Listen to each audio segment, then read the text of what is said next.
प्रथम अध्याय। एक समय नैमिषारण्य तीर्थ में शौनक आदि 88,000 ऋषियों ने श्री सूत जी से पूछा, हे प्रभु, इस कलयुग में वेद विद्या रहित मनुष्यों को प्रभु भक्ति किस प्रकार मिलेगी तथा उनका उद्धार कैसे होगा? हे मुनि श्रेष्ठ, कोई ऐसा तप कहिए जिसमें थोड़े समय में पुण्य प्राप्त होवे तथा मनवांछित फल मिले। वह कथा सुनने की हमारी इच्छा है। सर्वशास्त्र ज्ञाता श्री सूत जी बोले, हे वैष्णवों, मैं पूज्य आप सबने प्राणियों के हित की बात पूछी है। अब मैं उस श्रेष्ठ व्रत को आप लोगों से कहूँगा जिस व्रत को नारद जी ने लक्ष्मी नारायण जी से पूछा था और श्री लक्ष्मीपति से मुनि श्रेष्ठ नारद जी से कहा था, सो ध्यान से सुनो। एक समय योगी राज नारद जी दूसरों के हित की इच्छा से अनेक लोकों में घूमते हुए मृत्यु लोक में आ पहुँचे। यहाँ अनेक योनियों में जन्मे हुए प्राय सभी मनुष्यों को अपने कर्मों द्वारा अनेकों दुखों से पीड़ित देखकर सोचा, किस यत्न के करने से निश्चय ही मानव के दुखों का नाश हो सकेगा। ऐसा मन में सोचकर विष्णु लोक को गए।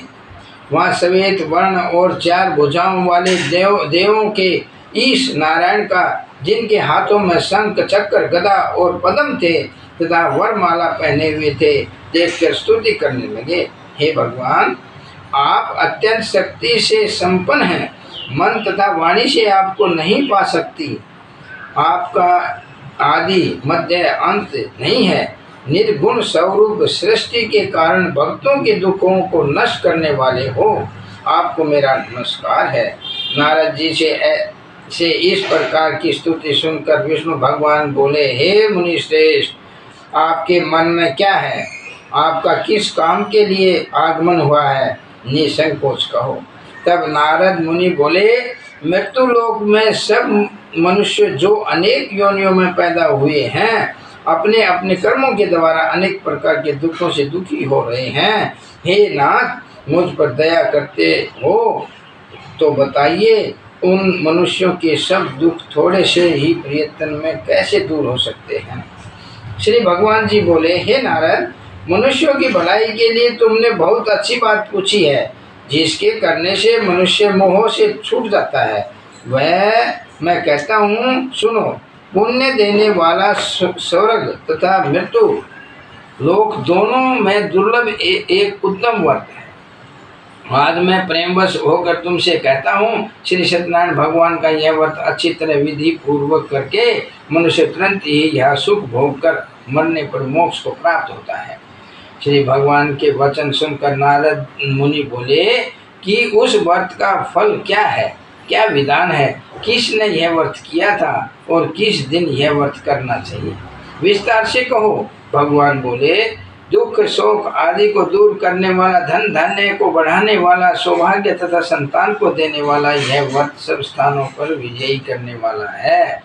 भक्ति और श्रद्धा के साथ किसी भी दिन मनुष्य श्री सत्यनारायण की शाम के समय ब्राह्मणों को और बंधुओं के साथ धर्म प्राण होकर पूजा करें।